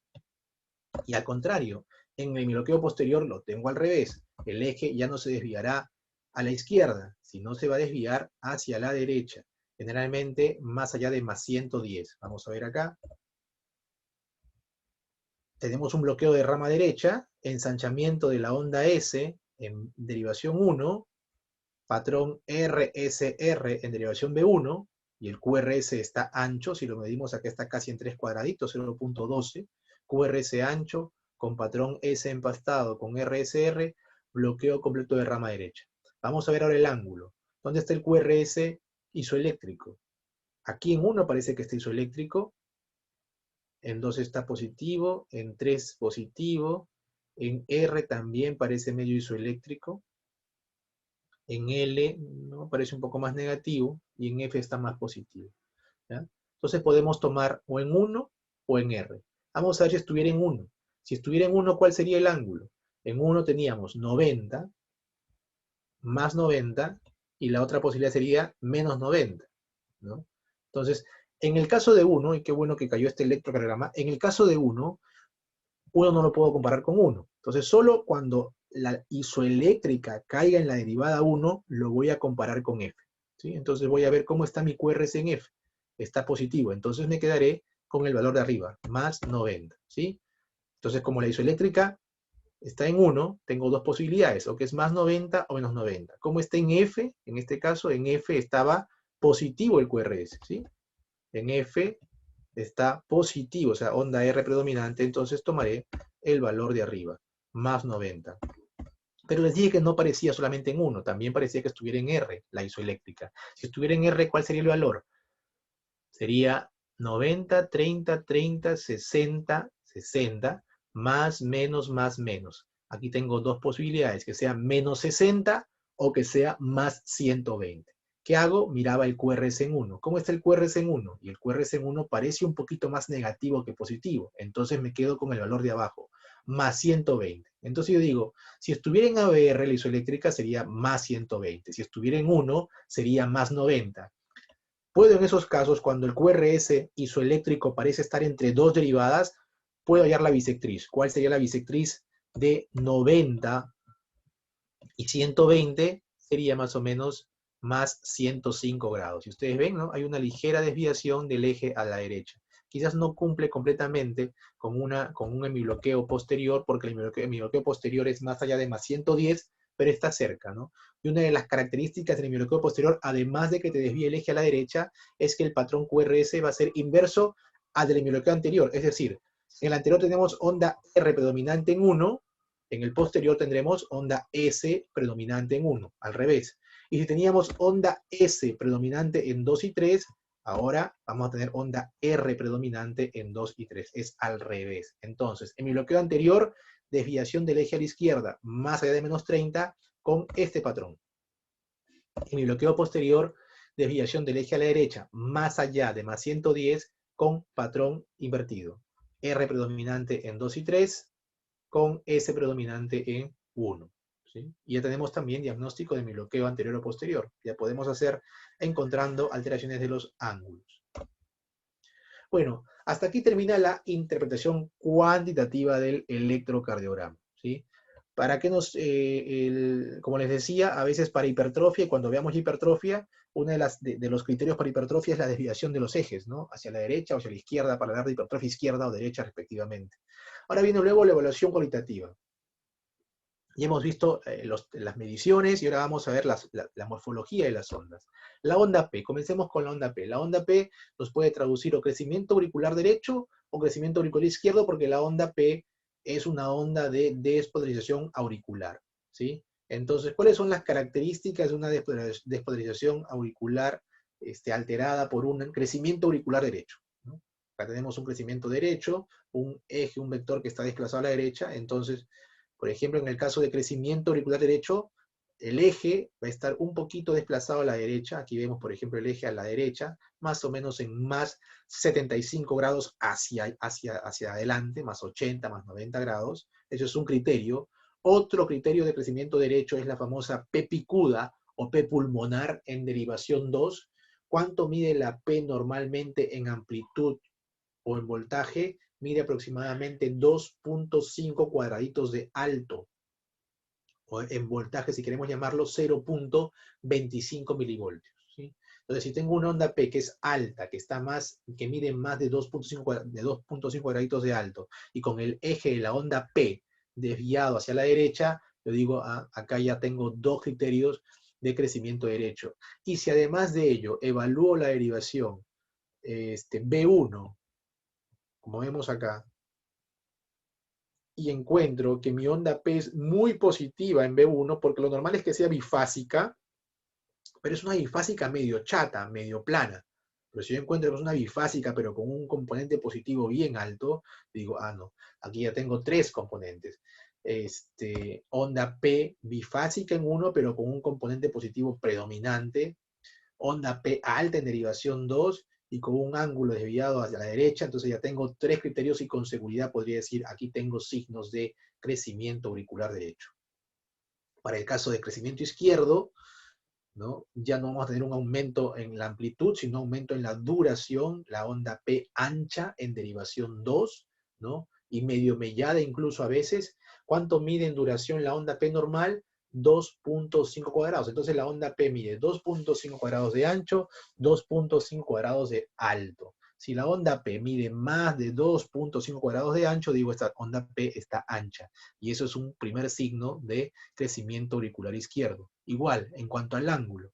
El ángulo normalmente desplazado para allá, hacia la izquierda, por encima de más 30 grados. O sea, puede ser más 20, más 10, 0 grados, está por encima de más 30. Si tengo un ángulo de la onda P que me salió en más 10 grados, tengo una onda P ancha en derivación 2 y además tengo una onda P negativa, miren, al contrario de lo que sucede en el derecho, negativo en B1, ¿ya? Entonces digo, tengo tres criterios para crecimiento auricular izquierdo, es muy probable que esté frente a este problema. Entonces, esto sí tienen que aprendérselo, ¿no? Las características para hablar de crecimiento auricular derecho o izquierdo. Ejes, evaluación de la P en 2 y evaluación de la P en derivada B1. En el caso del QRS, aquí ya no evaluamos duración, porque la duración la evaluamos en la evaluación cuantitativa y pudimos determinar de repente bloqueos completos de rama, ¿no? Aquí lo que vamos a evaluar son los voltajes. Los complejos QRS pequeñitos o de bajo voltaje, ¿no? Donde el QRS es chiquito. Por ejemplo, aquí tenía un ejemplo. Este QRS, por ejemplo, parece pequeño, ¿no? Pudiera ser un complejo de bajo voltaje, pudiera ser, ¿no? Entonces, complejos de bajo voltaje, hablamos de ondas o complejos QRS menor a 0.5 milivoltios, o sea, menor a 5 cuadraditos, que desde el inicio de la onda R hasta el final de la onda S no tenga más de 5 cuadraditos pequeñitos hablando de voltaje, o sea, si lo mido en el plano vertical. Pero esto en las derivadas frontales, es decir, en 1, en 2, en 3, en R, en L o en F. O que sea menor de 0.7 milivoltios o 7 cuadraditos en las precordiales. ¿Quiénes se producen complejos de bajo voltaje? Con mucha frecuencia los derrames pericárdicos. Cuando tengo un derrame pericárdico severo, hay mucho líquido que se interpone entre la conducción eléctrica y la captura de la conducción eléctrica por los electrodos, entonces tengo complejos de bajo voltaje, ¿no? Efusión pericárdica severa, taponamiento cardíaco. También la efusión pleural severa también me puede producir complejos de bajo voltaje. La anasarca, el paciente está lleno de líquido, también. Y las cardiopatías infiltrativas como la amiloidosis también me puede producir complejos de bajo voltaje. Para el caso de voltajes altos, esto generalmente lo veo en hipertrofias, o hipertrofias izquierdas o hipertrofia ventricular derecha, porque estamos hablando del QRS, por tanto hablamos de los ventrículos. Un QRS alto en derivadas izquierdas, es decir, con una onda R alta en 1, en L, en B5, B6, me traduce hipertrofia ventricular izquierda. Y al contrario, una onda R alta en derivadas derechas, B1 o B2, me traduce hipertrofia ventricular derecha. Aquí tenemos algunos de los criterios de hipertrofia. La verdad es que existen varios criterios de hipertrofia. Yo les sugiero que se aprendan unos 5 por lo menos. Uno es el Sokolov, que es el más conocido, ¿no? Donde mido la onda S en derivada B1, B2, por ejemplo. Acá no tengo onda S, aquí, ¿no? Onda S en derivada B1 o derivada B2, mido la onda S con la onda R en B5 o B6. Y esa suma de voltajes tiene que ser más de 35 cuadraditos o 35 milímetros, ¿no? El ion, donde veo una onda R en ABL mayor de 11 milímetros. Aquí está, por ejemplo, tengo acá ABL y mido milímetros. La onda R, ¿cuánto mide? Acá tengo 3 cuadraditos más 5, 8. Acá tengo 11 exactamente. 11 milímetros de onda R en ABL, ¿no? Entonces tengo índice del ion positivo. Sokolov, ¿cuánto mide mi onda S? 5, 10, 15, 20, 22 cuadraditos. En 1. Y en 5 mide 5, 10, 15. Ah, ya pasé los 35, ¿no? Entonces ya tengo 23 más 24, ya son 47. Ya pasé los 35 milímetros Sokolov. Tengo Sokolov, tengo Lion. ¿Qué más? El índice de Cornell es otro índice que también es muy conocido. Y es la suma de la S en derivada B3 más la R en derivada ABL. Es decir, sumo la R en derivada en ABL más la S en B3, ¿no? Acá tengo, por ejemplo, 5, 10, 15, 20, 25, y acá tenía 11, 35, 36. Tengo 36 por Cornell. ¿Qué me dice Cornell? Si la suma de R en ABL más S en B3 es mayor de 28 en varones, también es un punto a favor de hipertrofia ventricular. Y si es mayor de 20 en mujeres, es hipertrofia en mujeres. Entonces ya tengo 3, Sokolov, Lion, Cornell. Y de la escala de Rongill que Rongill le evalúa muchas variables, yo les diría que tomen una que se dé con mucha frecuencia, y es la negatividad de la onda T. Por aquí está, vectores de T opuestos, STT normal, negatividad, bueno, no está por acá, pero esto es lo que quiero que vean. Onda T negativa asimétrica. T negativa asimétrica, ¿sí? Asimétrica, ¿por qué? Porque el componente descendente de la onda T es mucho más largo que el componente ascendente. Largo descenso, rápido ascenso. Esa es una onda T negativa asimétrica. Y si esa onda T negativa asimétrica está en derivadas izquierdas, B6, bueno, B5 no se ve muy bien, en L, en 1, L, B6, tengo T negativa asimétrica en derivadas izquierdas, esto es signo de hipertrofia izquierda. Y cuando tengo esta T negativa asimétrica en derivadas derechas, más bien será, o sea, en B1 y en B2, si tengo una T negativa asimétrica, más bien eso será signos de hipertrofia ventricular derecha. Entonces la T negativa asimétrica me traduce hipertrofia ventricular izquierda si está en derivadas izquierdas, derecha si está en derivadas derechas, ¿sí? Entonces son los 5 signos que ustedes podrían ver. Ah, y el eje de repente. Vamos a ver acá el eje del QRS. ¿Cuál es el QRS isoeléctrico?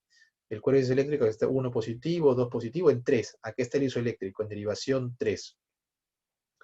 Entonces, ¿cuál sería el ángulo? 90, 30, 30. Más, menos, más 30 o menos 120. ¿Cómo está el QRS en 1? Positivo. Entonces el ángulo está en más 30. Ah, bueno, el ángulo no está tan desviado, ¿eh? Más 30 no es una desviación importante del eje.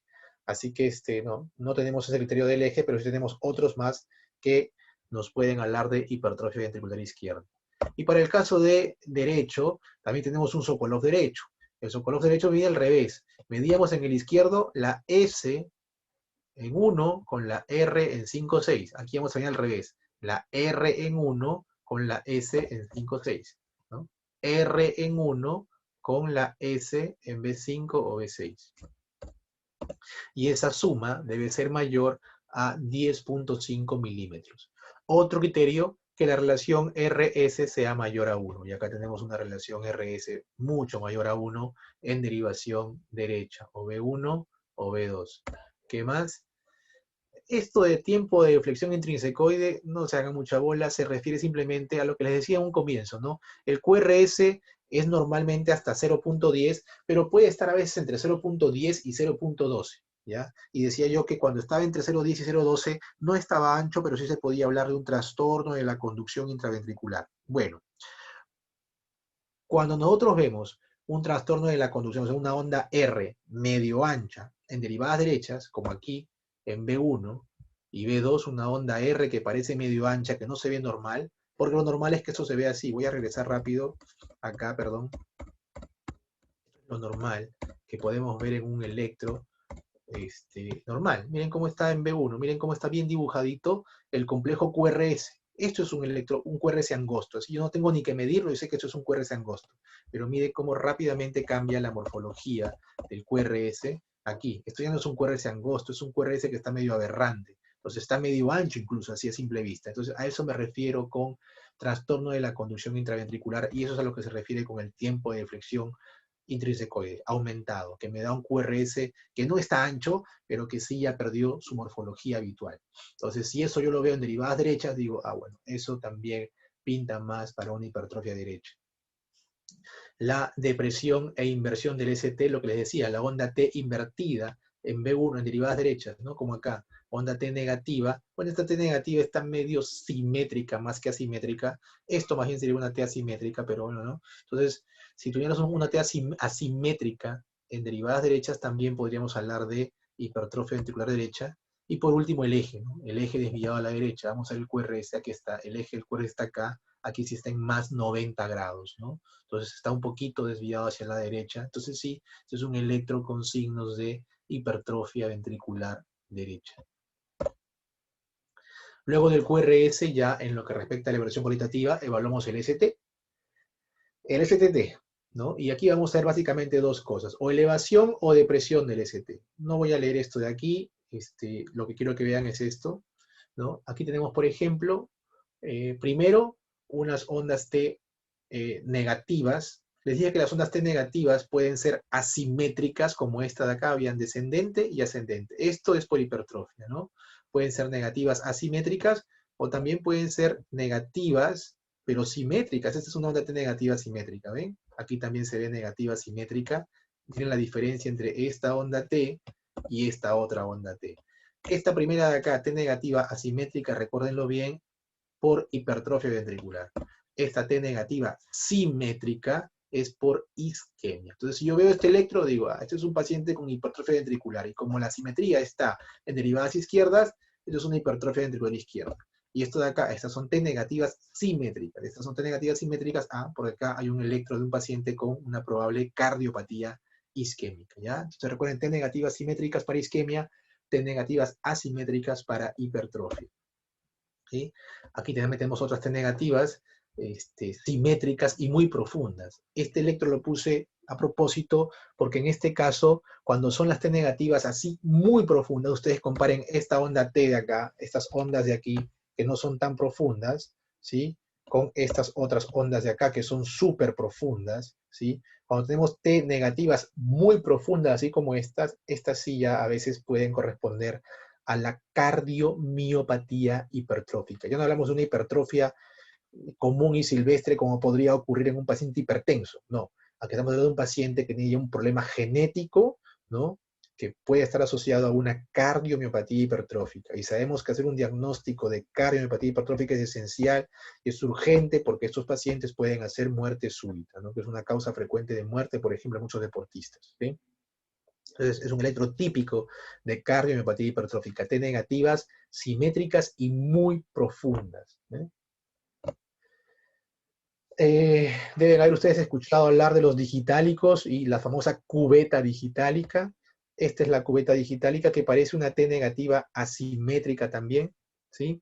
Que se observa más en las derivadas, generalmente, que tienen predominantemente onda R, es decir, derivadas izquierdas. En derivadas izquierdas, como son 1, L, B5, B6, hay onda R predominante. Entonces, ahí se va a ver mejor la cubeta digitálica. Y la cubeta es eso, ¿no? Tiene esa forma de, una forma cóncava, ¿no? Como una forma, sí, es ovalada, ¿no? Acabando el complejo QRS, ¿no? Entonces aquí podemos ver, y si vemos esto en un paciente que toma digoxina, por ejemplo, decimos, bueno, esto es una cubeta digitálica, y la cubeta digitálica es un signo de impregnación digitálica. Quiere decir que el digitálico está actuando de manera adecuada. No es un signo de intoxicación, por si acaso, es un signo de impregnación, que el fármaco esté en buenas concentraciones y adecuadas concentraciones en el cuerpo del paciente. Entonces, en cuanto a las alteraciones de la onda T del ST y infradesnivelado, aquí ST supradesnivelado. Característica, aquí tenemos, por ejemplo, un complejo QRS con un ST que está por encima de la línea isoeléctrica, o sea, está supradesnivelado, pero este ST es cóncavo. Esto es una característica frecuente de la pericarditis, ¿no? elevación cóncava del ST, y el PR, que es este de acá, que está la onda P y el PR, se deprime. Depresión del PR, o sea, se va hacia abajo. Cuando el PR normalmente debe ser isoeléctrico, o sea, debe ser más recto. Este PR está hacia abajo. Depresión del PR con onda, con ST cóncavo y ST supradesnivelado, signo de pericarditis. Si ustedes encuentran esto en un electro de forma difusa, como el que vemos acá, ¿no? Entonces esto es una pericarditis. Por ejemplo, en uno podemos ver ST supradesnivelado, pero con ST cóncavo. En 2 se ve mucho más marcado, el PR se ve hacia abajo, medio descendente. Lo mismo ocurre en 3, ocurre en F, ocurre en ABR, ocurre, se ve también en B2, en B3, en B5, en B6, ¿no? ST supradesnivelado, pero cóncavo. Difuso con PR deprimido. Pericarditis aguda. ¿eh? La diferencia de esto con el infarto ya la van a ver. Entonces, recuerden ustedes, el ST elevado es cóncavo, ¿ya? Cóncavo, y generalmente está precedido de un complejo, de una onda R. Miren, ustedes ven acá R y supradesnivel, R y supradesnivel, R, supradesnivel, ¿ya? Entonces, la diferencia con el infarto es otra, ahorita la van a ver. Esto es ya hablando ya de isquemia o de infarto. Esta es otra alteración que se produce en el ST que también debemos ver cuando vemos una alteración cualitativa, y es el infradesnivel del ST. El ST normal no está infradesnivelado, ¿ya? Y es un ST ascendente, hacia arriba el ST.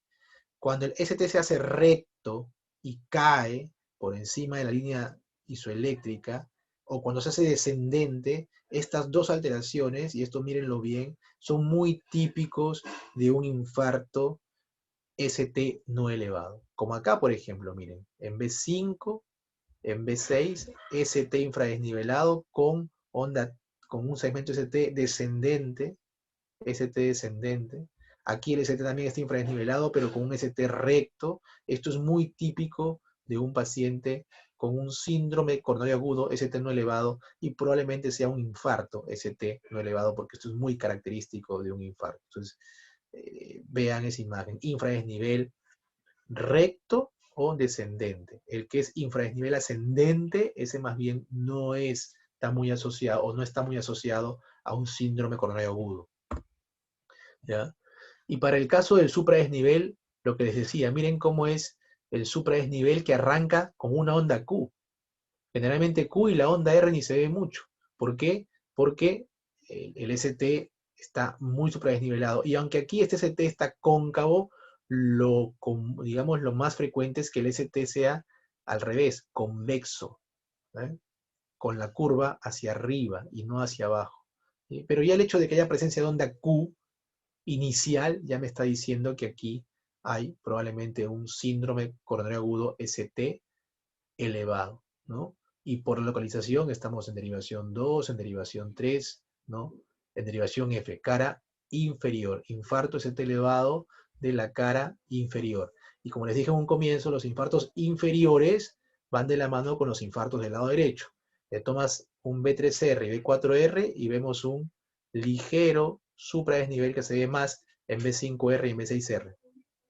Supradesnivel ST en derivadas derechas confirma que es un infarto de cara inferior como producto de un compromiso de la coronaria derecha, ¿no? Doctor, Sí, disculpe. sí. Como sabe, la clase inicial está programada para las 7:30. El doctor que sigue está esperando poder Allá. ingresar.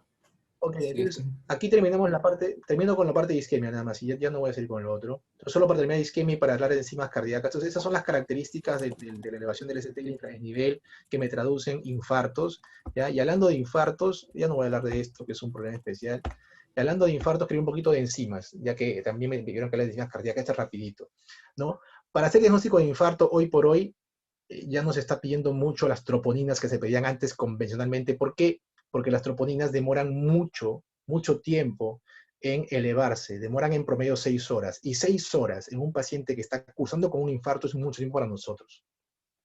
En la medida que pasa cada minuto de un infarto, el músculo va muriendo y el paciente puede hacer complicaciones derivadas de ella. Entonces, el diagnóstico precoz es importante. Entonces, ahora se está proponiendo y se está usando en muchos lugares ya lo que se conoce como la troponina ultrasensible, ¿sí? Troponina de alta sensibilidad, cuyo valor se comienza a elevar en los primeros minutos de suceder el infarto. Es decir, yo tengo un paciente que llega a la emergencia con media hora o una hora de infarto y probablemente las enzimas cardíacas, la troponina ultrasensible debe estar elevada. Entonces, lo ideal es que si estamos en algún lugar deberíamos pedir la troponina ultrasensible, porque si no la tenemos, podemos estar en este periodo de ventana donde el paciente llega con 4 horas de infarto, pero como todavía no está por encima de las 6 horas, la troponina normal está todavía negativa. Y podemos hacer un diagnóstico erróneo cuando estamos de repente frente a un infarto y la conducta frente a un infarto es diferente a a la conducta frente a un paciente con angina, por ejemplo. Entonces, solo esto nada más.